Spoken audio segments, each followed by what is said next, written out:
Congressman Paul, I want to thank you personally and on behalf of the so many servicemen and women that support you and can't really partake in partisan politics. So I had a year and a half left on my enlistment when I found out about what you were talking about, and I just couldn't wait to get out and get involved. So I've been involved in the UNH chapter of Young Americans for Liberty, and it's been a blast. So what I'm hoping you can help me with is what is the #1 issue that you have been able to make inroads with the apathetic with? I see so many students on campus that just... People who are apathetic. Oh, apathetic. Yeah, what is the single issue that the folks that are generally not interested in politics come to you and say, I heard about this, and I felt...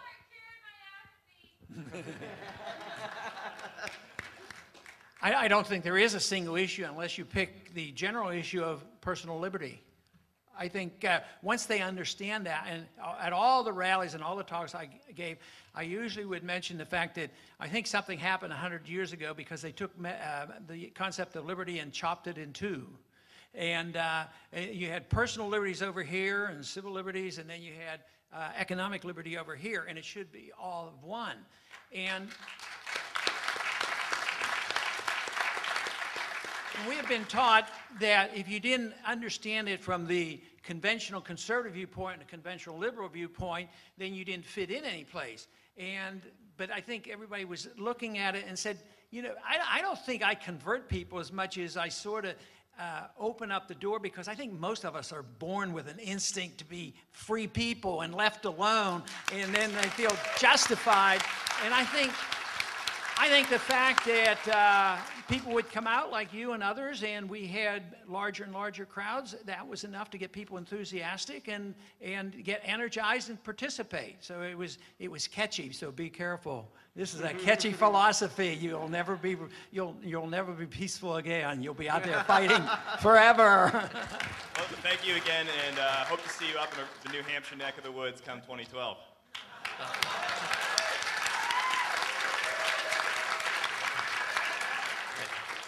First of all, I'd like to thank Dr. Paul for being Dr. Paul and everything he's done. I'd also like to thank the kind judge here for being the most reasonable Fox News analyst I've ever heard. And although unusual, I'd like to know if I could ask Tom Woods a question. Yes. Yes, although you can ask me afterward because I'll be out drinking all night. Oh, well, but all right, quick one. Very quickly, I'd like to know if you find minarchism as a suitable segue to ANCAP society. Sure. Yeah. I mean, that's why I'm advocating it. Yeah. Thank you. Yeah. That's all I wanted to know. Okay. Yes, sir. Hello. I'm also a lonely libertarian living in New York City. Although... Oh, but he likes nice long walks on the beach. No, I'm sorry.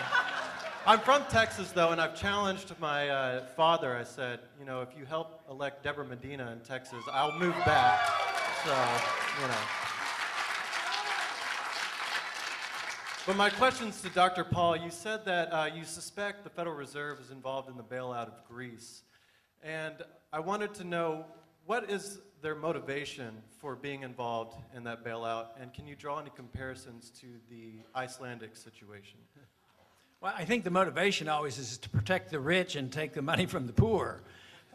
And even if they don't do a lot of manipulation with the bailouts, the whole concept of destruction of a currency through inflation, you literally do get rid of the middle class. There's a transfer of wealth to the poor and from the poor and the middle class to the wealthy, because they lose their jobs first and they get eaten up with the inflation. But then when they go in and do the bailouts, then you have, it's probably the same motivation that motivated them to bail out Goldman Sachs. Whoever has the biggest clout gets the most money.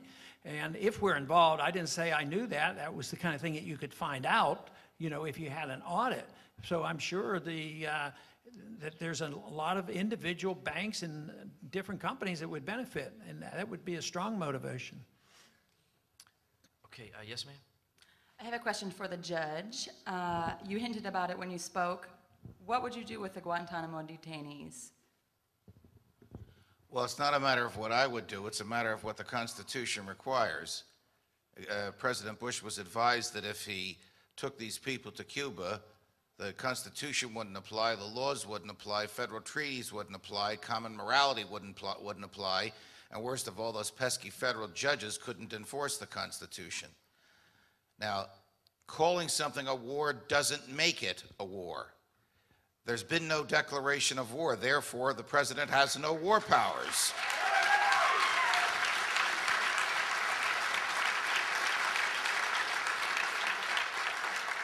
The Constitution's protections of human beings is not limited to Americans. It specifically addresses persons, all persons.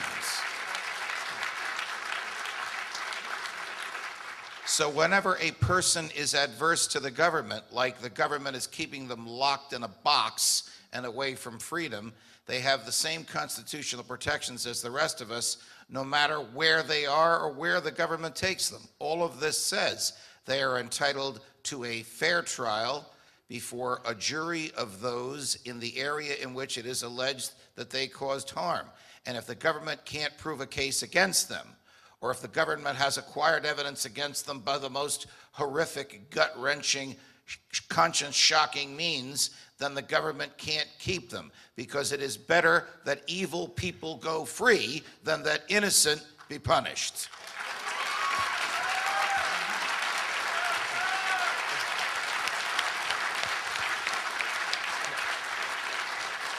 Is there a follow-up to that really quick?